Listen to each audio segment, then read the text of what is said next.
안녕하세요. 여러분, 오늘 이 여성분이 저의 친구였다면 그래서 어린 내연녀에게 늙은 아줌마 소리를 들으며 당했다는 소리를 들으면 저는 당장 달려가서 머리끄댕이를 다 잡아 뜯어서 다시는 털이 자랄 수 없는 원형 탈모증을 만들어 버릴 텐데 처음 시작은 너무 로맨틱합니다. 복장 터지는 사연. 그러나 이 멋진 여성의 이야기를 시작하겠습니다. 대학 시절 저는 국문학과 학생이었고 남편은 기계공학을 전공하고 있었습니다. 둘 다 사진에 깊은 관심을 가지고 있었기 때문에 같은 사진 동아리에 들어갔습니다. 어느 날 야외 촬영 행사에서 제 카메라가 갑자기 고장이 났어요. 너무 당황스러웠죠. 그런데 그때 성민이 다가와서 참고로 남편 이름이 성민입니다. 여기 이 부분이 문제네요. 제가 도와드릴게요.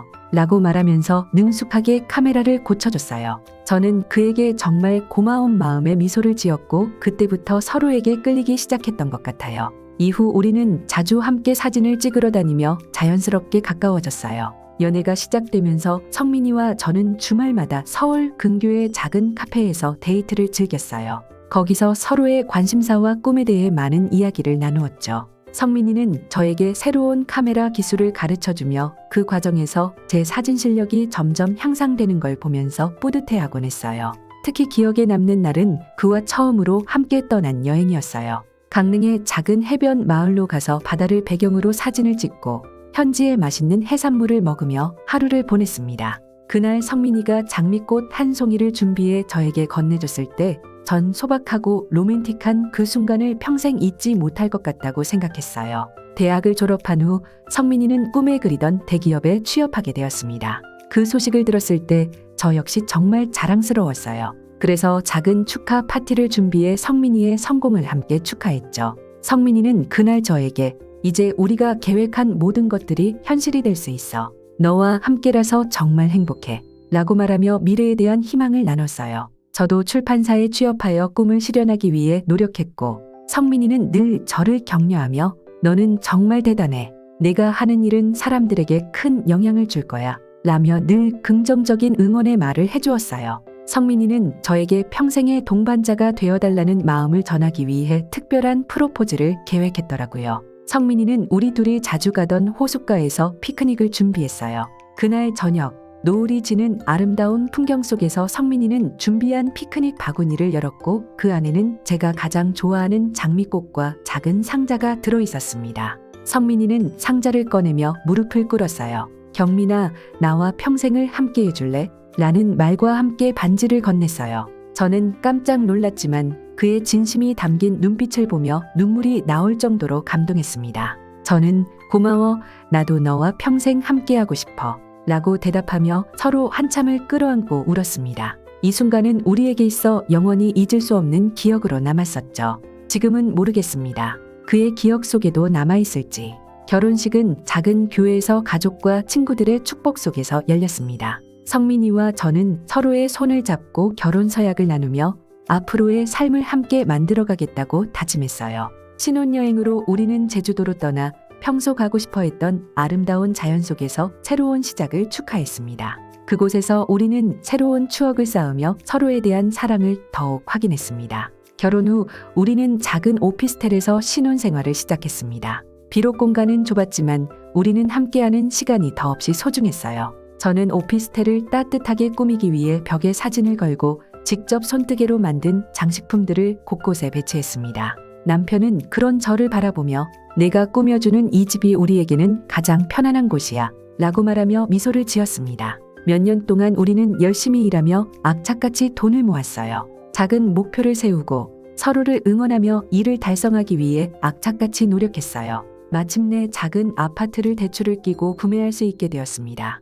이 아파트는 우리에게 큰 성취감과 자부심을 주었습니다. 남편과 저는 우리 둘이 이뤄낸 성과를 기뻐하며 아파트를 우리만의 공간으로 만들어갔어요. 저는 새로운 집을 꾸미는데 열정을 쏟았습니다. 작은 거실에 제가 직접 고른 소파를 놓고 벽에는 두 사람이 함께 찍은 사진들을 걸었습니다. 남편은 퇴근 후 집에 돌아와 제가 준비한 저녁 식사를 함께하며 우리가 이 집에서 만들어갈 추억들이 벌써 기대된다 라고 말했었죠. 우리의 집은 크지는 않았지만 사랑이 가득한 공간이었습니다. 남편의 부모님은 저를 친딸처럼 아껴주셨습니다. 시어머니는 항상 저에게 너희 둘이 잘 사는 것이 우리에게는 최고의 효도야. 라고 말하며 저를 격려해 주셨습니다.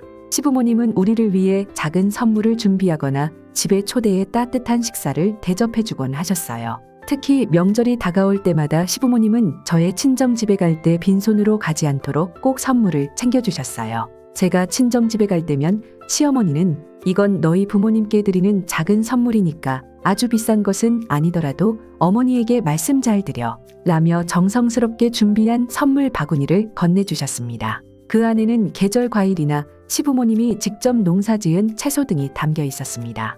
저는 시부모님의 배려와 따뜻한 마음 그리고 두 분의 인성에 늘 감동했고 시부모님과 함께하는 시간이 점점 더 소중하게 느껴졌습니다. 시부모님과 함께하는 명절은 늘 즐거운 시간이었습니다. 시아버지는 늘 저에게 농담을 건네며 우리 집안에 이렇게 사랑스러운 며느리가 와줘서 얼마나 감사한지 몰라? 라고 말씀하셨고 시어머니는 저를 위해 특별히 준비한 음식을 내놓으셨습니다. 저는 이런 시부모님과의 관계에서 진정한 가족애를 느꼈고 그들이 보여주는 사랑에 보답하고 싶다는 마음이 커져갔습니다. 이런 시부모님을 만난 것도 정말 큰 복이라고 생각했었죠. 어느 날부터인가 남편이 집에 늦게 들어올 때마다 느끼는 불안감이 점점 커져갔습니다. 남편은 여느 때와 다름없이 회사 일이 많아서 라며 피곤한 얼굴로 돌아왔지만 저의 마음속에는 왠지 모를 의심이 생기기 시작했습니다. 그날 밤 남편이 샤워를 하는 동안 저는 그의 차에 무심코 놓고 온 가방을 가지러 내려갔다가 이상한 것을 발견했습니다. 조수석에 놓인 긴 머리카락 한 가닥과 반짝이는 귀걸이가 눈에 들어왔습니다. 순간 심장이 쿵하고 내려앉았습니다. 남편의 차에 있는 이 물건들은 제 것이 아니었습니다. 저는 차 문을 닫으며 머릿속이 혼란스러워졌습니다. 설마, 아니야, 그럴 리가 없어. 하지만 그 불안감은 쉽게 사라지지 않았습니다. 며칠 후 남편의 휴대폰에서 결정적인 문자를 발견했습니다. 사랑해 라는 짧은 한마디였습니다. 보낸 사람은 은주라는 이름의 여자였습니다. 저는 그 자리에서 숨이 막히는 듯한 가슴이 찢어지는 고통을 느꼈습니다. 이 고통은 경험해보지 않은 사람은 절대 알 수 없는 가슴 저 안쪽에서 심장이 쪼그라들며 찢겨나가는 것 같았어요. 머릿속에 피가 순식간에 발바닥으로 다 떨어지는 느낌이랄까요. 사랑하는 남편이 다른 여자에게 사랑한다고 말하고 있었다니 정말 믿기지 않았습니다. 저는 그 문자를 보자마자 어떻게 해야 할지 몰라서 그냥 핸드폰을 손에 쥔 채 바닥에 주저앉아 버렸습니다. 그 순간 모든 것이 무너져 내리는 것 같았어요. 하지만 그 감정을 애써 억누르고 남편을 추궁하기로 했습니다. 남편은 처음에는 변명하려고 했지만 결국엔 사실을 인정할 수밖에 없었어요. 그저 일시적인 실수였다고 정말 미안하다고 눈물을 흘리며 용서를 구했습니다. 남편의 눈물과 간절한 사과에 마음이 약해졌던 저는 그를 한번 믿어보기로 했습니다. 다시는 이런 일이 없을 거야 라고 다짐하는 그의 말을 믿고 싶었어요. 그래서 그를 용서하고 기회를 주기로 했습니다. 하지만 그 약속은 오래가지 않았습니다. 몇 주 후 저는 다시 남편의 차 안에서 여자 향수 냄새를 맡게 되었고 이번에는 남편이 그 여자와 함께 있었던 흔적이 더 명확하게 드러났습니다. 이번에는 남편에게 차분히 묻지 않았어요. 곧바로 그에게 다가가서 다시 추궁했습니다. 이번에는 남편이 더 이상 발뺌하지 않았습니다. 오히려 방어적인 태도를 보였고 그 여자를 감싸는 듯한 말을 하기 시작했습니다. 저는 당장 그 여자와의 관계를 정리하지 않으면 직접 만나서 해결하겠다고 남편에게 경고했지만 남편은 조금만 기다려 달라고 했어요. 그러던 어느 날 모르는 번호로 전화가 걸려왔습니다. 그 전화는 남편의 내연녀였어요. 이혼을 해달라며 당신을 더 이상 사랑하지 않는다는데 왜 자꾸 질질 잡아서 힘들게 만드냐? 라고 말하는데 너무 황당하고 분노가 치밀어 올랐지만 말이 나오지 않았습니다. 너무 어이없고 저 스스로가 무기력하게 느껴져서 그녀가 전화를 끊을 때까지 아무 말도 하지 못했습니다. 전원 코드가 빠진 선풍기처럼 온몸의 기능이 멈춘 것 같았어요. 그날 저녁 남편에게 그 전화를 받은 사실을 말했더니 그의 반응이 더 가관이었어요. 당신은 그 여자를 못 이겨. 그냥 전화 받지 마.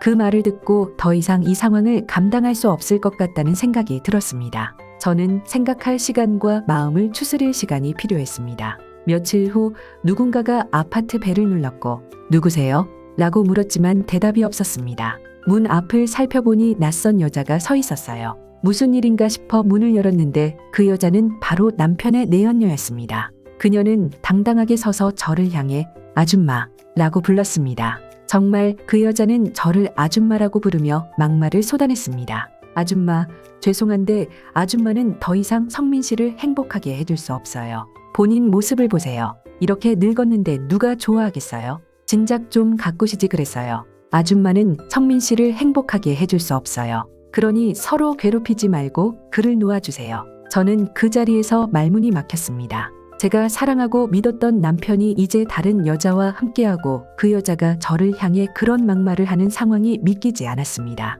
저는 성민에게 줄 수 있는 모든 것을 주었고 함께 쌓아온 모든 것이 하루아침에 무너지는 것을 느꼈습니다. 더 이상 혼자 감당할 수 없어서 시부모님에게 이 상황을 말씀드리기로 했습니다. 그동안 시부모님이 걱정하실까봐 말씀드리지 않았지만 이제는 도저히 참을 수 없었어요. 시부모님을 찾아가서 눈물을 흘리며 모든 이야기를 털어놓았습니다. 시어머니는 경악하며 저를 위로해 주셨고 시아버지는 말문이 막혀 말을 잇지 못하셨습니다. 그날 밤 시부모님은 남편을 불러서 따끔하게 혼내셨습니다. 시아버지는 남편의 얼굴에 따귀를 날리며 정신 차려, 내가 무슨 짓을 하고 있는지 알아? 라고 소리치셨고 시어머니는 이렇게까지 너를 힘들게 할 줄은 몰랐다. 정말 미안하다. 라며 저에게 사과하셨습니다. 그러나 남편은 부모님의 충고와 꾸짖음에도 불구하고 이미 그 젊은 여자에게 마음이 기울어 있었습니다. 그는 저를 바라보며 난 이제 더 이상 당신과 살 수 없어 라고 말하고 그날 밤 짐을 싸들고 집을 나가버렸습니다. 저는 그가 떠나는 모습을 보며 모든 것이 끝났음을 깨달았습니다. 성민은 그 여자를 택했고 그 선택은 저희 삶을 산산조각냈습니다. 남편이 떠난 후 저는 완전히 무너졌습니다. 그동안 쌓아온 모든 것들이 허무하게 느껴졌습니다. 아이들 앞에서는 강한 척했지만 혼자 남았을 때는 끝없이 눈물이 흘렀습니다. 그 여자가 했던 말들이 계속해서 머릿속을 떠나지 않았습니다. 저는 왜 이런 일을 겪어야 하는지, 무엇이 잘못되었는지 되돌아보았지만 답을 찾을 수 없었습니다. 시부모님도 저희 곁에 있어주려 했지만 남편의 선택은 시부모님에게도 충격이었습니다. 그들도 어떻게 해야 할지 몰랐습니다. 저는 자신을 지키기 위해 시부모님과의 관계를 유지하려 했지만 이제는 그마저도 버거워졌습니다. 혼자 남겨진 집에서 모든 것을 잃은 듯한 공허함을 느끼며 그간의 행복했던 시간들이 더 이상 돌아오지 않을 것임을 실감했습니다. 시간이 흐르면서 남편과 은주의 관계는 점차 균열이 생기기 시작했습니다. 은주라는 여자는 시간이 지나면서 남편에게 점점 더 많은 요구를 하기 시작했나 봅니다. 그녀는 자신이 원하는 것들을 얻기 위해 남편에게 끊임없이 경제적인 부담을 강요했습니다. 피부과 명품 가방, 해외여행, 비싼 외식 등을 요구했어요. 남편은 그녀의 기대를 충족시키기 위해 과도하게 돈을 썼고 그 결과 재정 상태가 빠르게 악화되었습니다. 남편의 재정 상황은 점점 나빠졌고 회사에서도 경고가 들어오기 시작했습니다. 한때 남편은 유능한 직원으로 인정받았지만 은주와의 관계에 빠져 업무에 집중하지 못하면서 성과가 떨어졌습니다. 그는 야근을 핑계로 회사 업무를 소홀히 하면서도 실제로는 은주와 시간을 보내고 있었습니다. 결국 남편은 중요한 프로젝트에서 큰 실수를 저질렀습니다. 그 실수는 회사에 막대한 손해를 끼쳤고 이는 그의 직장 생활에 치명타를 입혔습니다. 남편은 자신의 잘못을 인정하기보다는 은주와의 관계에 집착하면서 점점 더 일을 망치기 시작했습니다. 회사는 결국 남편에게 마지막 경고를 주었고 그 이후 더 이상 그를 신뢰할 수 없다고 판단해 해고를 결정했습니다. 남편은 직장을 잃고 무직 상태로 전락했습니다. 은주는 더 이상 남편에게서 얻을 것이 없다고 판단했고 그를 가차없이 떠나버렸습니다. 그녀는 남편의 재산을 이용할 만큼 이용하고 거덜을 낸 뒤 그를 버리고 새로운 남자를 찾아 떠났습니다. 남편은 그 여자를 위해 제3금융권까지 대출을 받아 쓸 정도로 빚더미에 앉은 상황이 되었다더군요. 그제야 자신이 얼마나 깊이 빠져 있었는지 깨달았지만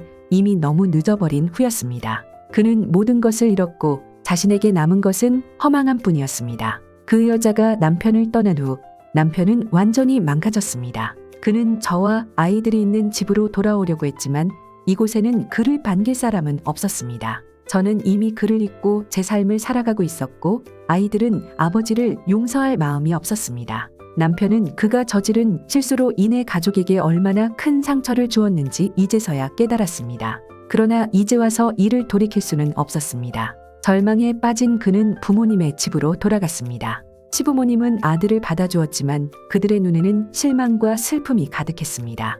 남편은 부모님 앞에서 무릎을 꿇고 자신의 잘못을 고백했지만 그 어떤 말도 그의 행동을 변명할 수 없었습니다. 시부모님은 아들이 저지른 잘못에 깊이 실망했지만 결국 부모로서 그를 용서하고 받아들였습니다. 남편은 부모님의 집에서 무기력하게 지내며 자신이 저지른 실수로 인해 모든 것을 잃었다는 사실을 되새기며 후회했습니다. 그는 아이들을 보고 싶어 했지만 아이들은 아버지와의 관계를 완전히 끊어버렸습니다. 사실 아이들에게 남편의 바람 이야기를 하지 않았지만 그 여자가 집을 찾아오는 바람에 더 이상 숨길 수 없는 상황이 되었습니다. 저에게 남편은 필요 없을 수는 있지만 아이들에게 아버지라는 존재는 있어야 한다는 생각에 아이들에게 끝까지 비밀로 하고 싶었지만 어쩔 수 없는 상황들이 벌어진 거죠. 저는 남편과의 과거를 완전히 뒤로하고 아이들과 함께 새로운 출발을 다짐했습니다. 출판사에서 커리어를 발전시키며 아이들과 새로운 추억을 쌓아갔습니다. 하루하루를 차분히 살아가며 다시는 이전의 아픔을 겪지 않겠다고 마음먹었습니다. 그러던 어느 날 동네의 작은 카페에서 준혁이라는 남자를 우연히 만나게 되었습니다. 준혁 씨는 건축사무소를 운영하며 혼자 딸을 키우고 있는 아버지로 저와 마찬가지로 결혼 실패를 경험했지만 아이를 위해 최선을 다해 살아가고 있었습니다. 비슷한 처지에 있는 우리는 자연스럽게 서로에게 호감을 느꼈고 서서히 가까워지기 시작했습니다. 준혁 씨는 전 남편과는 달리 진중하고 신뢰할 수 있는 사람이었습니다. 그는 제가 겪었던 아픔을 이해해주며 진정한 위로가 되어 주었습니다. 우리는 함께 아이들에 대해 이야기하며 공감대를 형성했고 저는 그와 함께하는 시간 속에서 안정감과 평온함을 느꼈습니다. 하지만 저는 한 번의 결혼 실패를 겪은 후 다시는 결혼을 하지 않기로 결심했습니다. 그 역시도 결혼에 얽매이지 않고 서로의 삶을 존중하는 관계를 제안했고 저도 그의 제안을 받아들였습니다. 저와 그는 연인 관계를 유지하면서도 각자의 삶과 아이들의 행복을 최우선으로 생각하며 독립적인 삶을 살기로 했고 우리는 서로를 지지하고 배려하는 관계를 이어갔습니다. 저는 이제 과거의 상처를 딛고 제 자신만의 길을 찾아가고 있습니다. 제 삶은 여전히 도전으로 가득 차 있지만 그 도전들을 자신 있게 맞이하며 성장해 나가고 있습니다. 그리고 운동도 열심히 하고 몇 달에 한 번은 피부과도 다닌답니다. 전 남편은 밉다는 생각도 안 들고 전혀 상관없는 사람인데 그 사고친 어린 여자에게 늙은 아줌마 소리 들은 것은 아직까지 감정이 남아있더라고요. 주인장님은 어떠신지요? 이런 우스운 질문을 드리며 글을 마무리하겠습니다. 경민님께서 저에게 질문을 주셨는데 일단 너무 화딱지가 납니다. 진짜 이상한 사람들 많습니다. 전 위에서도 말한 것처럼 머리털을 다 뽑아버릴 거예요. 범죄가 되겠지요? 상해죄인가요? 그럼 경범죄 수준으로 방법을 찾아보겠습니다. 더 이야기하다간 혈압약 먹어야 할 것 같아서 이만하고 여러분들의 의견 댓글로 좀 남겨주세요. 당신에게 당신의 애인 또는 남편의 젊고 예쁜 내연녀가 와서 당신에게 늙은 아줌마라고 한다면 오늘의 이야기 마치겠습니다. 구독자님들 다들 행복만 가득한 인생 되세요.